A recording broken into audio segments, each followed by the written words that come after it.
eşliğinde son zamanların en çok trendi olan duvar çıtaları uygulaması yapacağız. Evet, tam olarak merhabalar tekrar. Nereden başlıyoruz?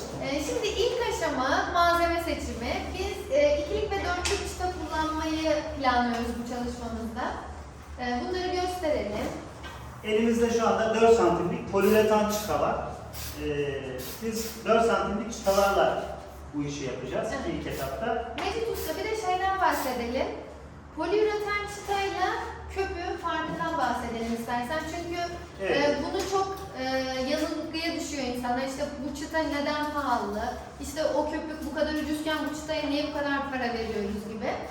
Bu konuda senden bir detaylı bilgi alırsak daha iyi olur. Elbette. Bildiğiniz gibi piyasada işte 200 liraya bütün evi çıtaladık gibi videolar var. Ondan sonra boyanırken boyanmıyor. Bir şey çarptığında hemen kırılıyor, eziliyor. Bir süre sonra kendini bırakıyor. Gerçekten yani çok kısa ömürlü bir çıtaya o kadar emek harcamak bence çok yazık oluyor. Evet. Dolayısıyla zaman kaybı. Bu poliüretan çıtanın özelliğinden bahsedelim. Bunlar kalıp olarak dökülüp hazırlanıyor. Bunlar enjeksiyon kalıplarda poliüretan ürün ahşap madeni diye üretiliyor. Üzerinde özel bir katmanı sayesinde her türlü boyalarla çok rahatlıkla boyanabiliyor. Şöyle gösterdiğimiz zaman. Bayağı zaten sert bir Evet. malzeme. Darbelere dayanıklı, herhangi bir darbe aldığında da tamiri mümkün olabilen bir malzeme. Kırılmayan şey yoktur elbette ki. Diyelim ki eşya taşırken Ama bir tabii ki de hasar olur. bunları mesela şu an bastırıyorum. Herhangi bir deforme olmuyor. Evet. Yani bayağı sağlam. Diyelim ki aynı parçayı kesip orada yama yapabiliyorsunuz. Homojen bir malzeme, çok esnek bir malzeme. Uyguladıktan sonra da senelerce kalıyor burada. Evet. Malzeme seçimimizden sonra biz poliüretan ürünle yapıyoruz bunu ama Aynen. polimer, farklı duvar çıtaları var. Bizim tercihimiz hep poliüretan oluyor. Çünkü yani olumsuz bir geri dönüş almak istemiyoruz yaptığımız çıtalama konusunda. Minimum geri dönüş alabileceğimiz tek malzeme de poliüretandır. Doğru mudur Mecit Kesinlikle. Usta? Doğru. Profesyonel olarak Aynen. polimer Yani- daha uygun olmasına rağmen ama biz poliüretanı tercih ediyoruz çünkü daha sonra Evet. sorun yaşamak Sorun istemiyoruz. yaşamamak adına. Evet. Şimdi uygulamaya geçelim. Bunu evde yapmanız aslında biraz zor ve meşakkatli bir şey. Yani çok detaylar var. Şimdi göreceksiniz. Ama biz yine de fikir sahibi olmanız açısından, poliüretan çıtayı da tanımanız açısından kısa bir demo yapacağız.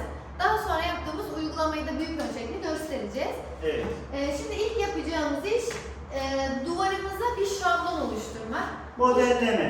Aynen, modelleme yapacağız. Bu çıtayı biz bu duvara nasıl yapacağımızı ilk önce duvara kalemle çizeceğiz. Lazerimiz... Evet. Biz lazer kullanıyoruz ama siz buradan metreyle ölçerek diyelim ki 17 santim üstten, 17 santim alttan Mesela düz. işaret. Evet. Yani referans alabilirsiniz. Tavanınız çok düzse yine tavandan ve zeminden alabilirsiniz ama biz almıyoruz çünkü genelde 1 santimetre farklılıklar oluşuyor ve karelerimiz düz olmuyor. Duvarları çizerken de böyle düzgün bir mastarla yardımıyla böyle çizimini yapabiliyoruz. Maslarınızın düzgün olmasına Evet. dikkat etmeniz lazım. Yoksa bütün çıtalar yamuk durur ve tam anlamıyla da yapıştıramazsınız. Değil mi Mecit Usta? Evet. Bu da sıkıntı yaratıyor. Biz daha önce bunu zaten kodlamıştık. Size göstermek için yine bütün karelerin 4 tarafını çiziyoruz. Evet. Bordürü çizdik ve alt kare de çizili. Çizim işi, modelleme işi bittikten sonra size kısaca bunu yani evde makineniz yoktur tabii Evet, ki tabii kolaylı biz olur.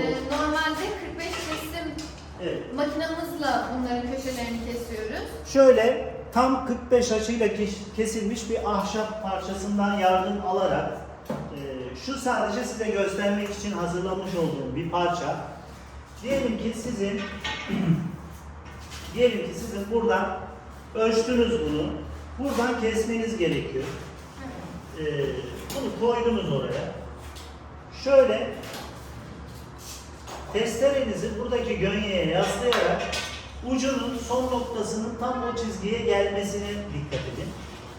Eğer bu son noktadaki dokunduğu yer ölçünüze denk geliyorsa yavaş yavaş Yani sanki o 45'i tekrar kesiyormuş gibi Evet. davranmamız lazım. şöyle bunu kesilebiliyor. Ahşap madeni ürün olduğu için bunu böyle manuel kesebiliyorsunuz. Şöyle. Şimdi gördüğünüz Gayet rahat bir şekilde kestik testereyle ve pürüzsüz. Şöyle- Malzemenin kalitesinden dolayı Evet. bu da pürüzsüz. polimerlerde Aynen. bunu yapamıyorsunuz. Aşırı sert. Ufak. Şöyle göstermek istiyorum. Burası makine kesimi. Şöyle. Gördüğünüz gibi kusursuz arkadaşlar. Şöyle. Burası da manuel elle kesim. Çok hafif çapaklar olsa da o da kusursuz. Yani elle de çok Evet. güzel kesebilirsiniz. Yani ille de makineniz olması gerekmiyor açıkçası. Ama tabii ki biz seri üretim yaptığımız için burada makine haricinde çok ekipmanlarımız var. Lazer kodlama terazimiz var. İşte bunun için özel dikmemiz var ve şablon kesimlerimiz var. Ama sizde bu aletler yoksa yapamaz mısınız? Yapabilirsiniz. Yapabiliriz. Biz de tam olarak burada size Bunu yardımcı göstermek olmak istiyoruz, istiyoruz. Çünkü herkesin çıta yaptıracak gücü maalesef bulunmuyor. Evet. Ekonomik olarak müsait olmayabiliyor. Şimdi ben hemen çok uzatmadan şöyle başlayalım. Çıtanın birine şöyle hafif zikzak yaparak ve şöyle yapıyoruz. Bu da hızlı yapıştırıcımız. Şöyle Yani ilk önce maskeyi evet, sürdük. birkaç damla koyarak bunu sabitleyebilirsiniz. Ben koymuyorum çünkü zaten hafif malzeme. Şuraya koyalım. Buradan başlayalım. Evet. Evet. Şöyle yanaştıralım. Nasıl oluyor? Alt çizgiyle sınır olacak. referans çizgimiz- Biraz size doğru gelsin. Biraz size doğru gelsin. Evet. Tamam. Yapıştırıp düzeltebilirsiniz sonra. Alttan bakın. Köşelerden de. Evet. Gördüğünüz gibi gayet güzel. Bastıralım. Biraz baskı uygulayarak iyice yapışmasını istiyoruz. Şimdi aynı şekilde bir tanesini daha çekomastik çekiyoruz. Şöyle. Bunun da yine şöyle yapıyoruz. Birleştireceğimiz kafasına şöyle göstereyim size. Şöyle bunun kafasına hızlı yapıştırıcı hafiften sürüyoruz. Ben sürmüyorum. Tam 45. Demo olduğu için. Birkaç damla da buraya koyuyorsunuz.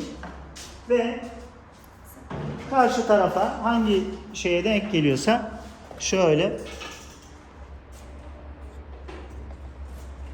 Evet. Çıtamız ortaya çıkmaya başladı. Gördüğünüz gibi. Evet. Tamam. Bastırıyoruz.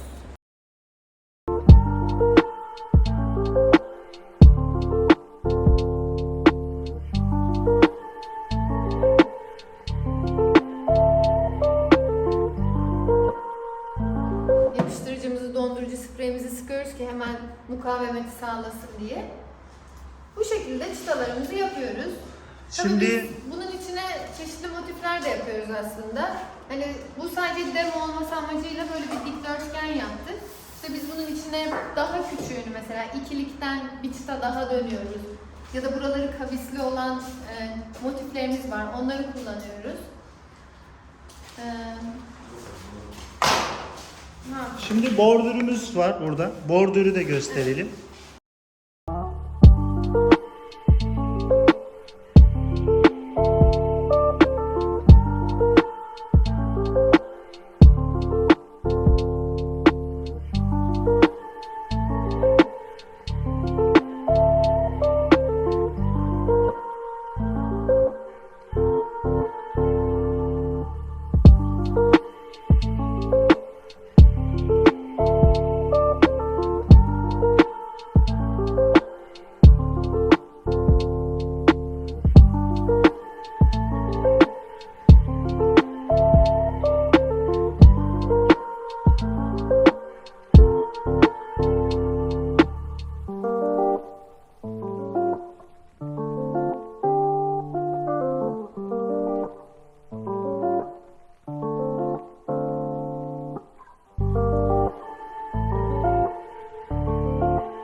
Büşra Hanım'ı tebrik ederim. Bir mimar olarak beraber bizimle de çıta işini de yapmış oldu. Bence çok başarılı, gayet güzel oldu. Evet. Evde hani bunu yaptıramayacak dostlarımız için, çıta severler için böyle bir çekim yaptık. Evet. Umarız hoşunuza gider. Aynen, yani hem çıtalar hakkında bilgi almanızı istedik, hem de işte bu uygulamanın nasıl yapıldığını, ne aşamalardan geçtiğini, doğrusunun nasıl olduğunu size aktarmak istedik. Umarız beğenmişsinizdir. Bizi izlediğiniz için çok teşekkür ederiz. Mecit Usta'ma da bu iş yükünün arasında bana vakit ayırdığı için çok teşekkür ederim. Videomuzu beğenip kanalımıza abone olmayı unutmayın. Bu arada Mecit Usta'nın da bir YouTube kanalı var. Onun da linkini ekleyeceğim. Muhakkak o kanalı da ziyaret edin. Orada daha detaylı videolar var. Bu şekilde izlemeye bize devam edin. Görüşmek üzere. Güle güle, çok